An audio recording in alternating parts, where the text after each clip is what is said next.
भाजपा के राष्ट्रीय अध्यक्ष नितिन नबीन ने असम के उत्तरी कामरूप में जनसभा को संबोधित किया। इस दौरान उन्होंने कहा कि पूरे राज्य में बीजेपी को जन समर्थन मिल रहा है और एक बार फिर असम में बीजेपी की सरकार बनने जा रही है। उन्होंने कहा कि पिछले 10 वर्षों में बीजेपी और एनडीए सरकार ने राज्य में कई विकास कार्य किए हैं। नितिन नबीन ने आरोप लगाया कि पहले असम में हिंसा और अस्थिरता का माहौल था, लेकिन अब राज्य विकास और सम्मान के साथ आगे बढ़ रहा है। सर्वप्रथम मैं आदि शक्ति जगत जननी माँ कामाख्या की इस पवित्र नगरी को प्रणाम करता हूँ, नमन करता हूँ। इस पूरे अभियान को जिस प्रकार से असम के लोगों का आशीर्वाद मिल रहा है और जो भी आपने एक शब्द का प्रयोग आप लोग कर रहे थे, मैंने पूछा कि इस बार जनता का मूड क्या है अखोई आभार, तो आप सब ने जवाब दिया मोदी सरकार। तो मैं मानता हूं कि जनता में जब ये आवाज है तो निश्चित रूप से इस बार फिर से नरेंद्र मोदी और अपने हेमंत बिश्व शर्मा के नेतृत्व वाली सरकार बनने जा रही है। लेकिन मित्रों, ये समय ऐसे ही नहीं आया। पिछला 10 वर्ष असम के लोगों ने जो भारतीय जनता पार्टी के और एनडीए की सरकार को बहुमत दिया, उसके माध्यम से यहां पर विकास की कई नई योजनाएं हुई।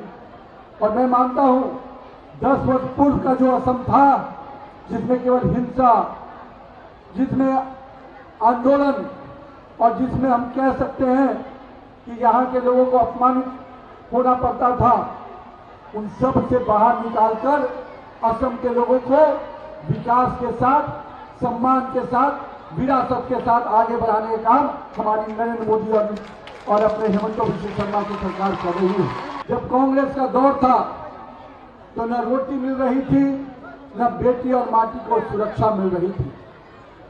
मैं इसलिए इस बात को कह रहा हूं कि असम के 10-15 वर्षों और लंबे समय तक जब कांग्रेस ने शासन किया तो बेटियां को भी सुरक्षित नहीं रखा और यहाँ की मिट्टी को भी असुरक्षित किया, घुसपैठियों के लिए रास्ता खोल दिया और यहाँ के नागरिकों को अपमानित होने के लिए छोड़ दिया।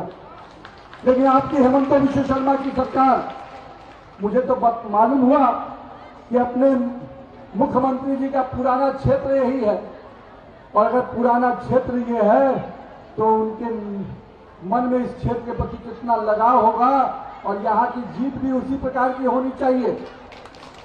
क्योंकि अगर मुख्यमंत्री ने पूरे राज्य में काम किया है और पूरे राज्य की जनता उनको मामा करके अपना आशीर्वाद दे रही है, तो मेरा ये मानना है कि इस विधानसभा के लोग भी पूर्ण रूपेण जहाँ एक और हमारे प्रत्याशी हमारे विधायक जी को आशीर्वाद देंगे, वहीं हेमंत बिश्व शर्मा को भी आशीर्वाद देंगे कि वो मुख्यमंत्री के रूप में फिर से एक नई पारी की शुरुआत करें। आज अपने असम में रोजगार के नए अवसर सृजन किए जा रहे हैं। कानून व्यवस्था के साथ सरकार चल रही है, जिसमें बेटी भी सुरक्षित रहे और हमारी माटी भी सुरक्षित रहे। विकसित असम और सुरक्षित असम के सपनों को साकार कर रहे हैं। लेकिन मित्रों, कांग्रेस ने दशकों तक यहाँ पर राज किया, चाय बागान के श्रमिकों को उनकी मूलभूत समस्याओं पर छोड़ दिया, उनको कभी कोई चिंता नहीं की। लेकिन एनडीए की सरकार ने चाय बागान के लाखों परिवारों को भूमि का पट्टा प्रदान करने का काम प्रारंभ किया है और उनके सम्मान से जिंदगी देने का काम किया है। और इसके अतिरिक्त अभी हमारे संकल्प पत्र में यहाँ की भारतीय जनता पार्टी और एनडीए की टीम ने घोषणा किया है कि हमारी सरकार बनती है फिर से, तो हम बागान के श्रमिकों को दैनिक वेतन 500 रुपया प्रतिदिन के हिसाब से देने जा रहे हैं। प्रधानमंत्री नरेंद्र मोदी जी नॉर्थ ईस्ट के हर राज्य में, और मैं तो कहूं कि बहुत कम ही ऐसा जिला बचा होगा देश जी जहां प्रधानमंत्री नहीं पहुंचे होंगे। और मैं मानता हूं कि ये असम के प्रति और नॉर्थ ईस्ट के लोगों के प्रति इनका जो प्यार और स्नेह है वो इस बात को दर्शाता है। नॉर्थ ईस्ट के इस भारत के इस ईशान कोण को अगर मान कर चले तो इस क्षेत्र के नई ऊंचाई और सम्मान दिलाने का काम हमारे नेता आदरणीय प्रधानमंत्री नरेंद्र मोदी जी ने किया है। मैं हमेशा कहता हूं कि अगर नेतृत्व सक्षम हो, नेतृत्व का नियत सही हो और नेतृत्व में नीति सही हो, तो निश्चित रूप से वो नेतृत्व कड़ा निर्णय लेता है, देश के हित में निर्णय लेता है। हम असम को उसके हक दिलाने की लड़ाई लड़ेंगे। हम लोगों ने असम के लोगों को उसकी लूटी हुई जमीन जो घुसपैठियों के माध्यम से 1,25,000 एकड़ भूमि वापस हुआ है। मिशन वसुंधरा के तहत 23 लाख से अधिक असम के मूल निवासियों को भूमि का मालिकाना मिला है। भाजपा का हाथ, भाजपा का विश्वास असम की जनता के साथ है, इस बात को मैं कहने आया हूं। आज हम इस कार्यक्रम में आपसे विदा लेते हैं। आप अन्य खबरों के लिए बने रहे। राष्ट्र सर्वप्रथम, वंदे मातरम, जाग उठा है भारत।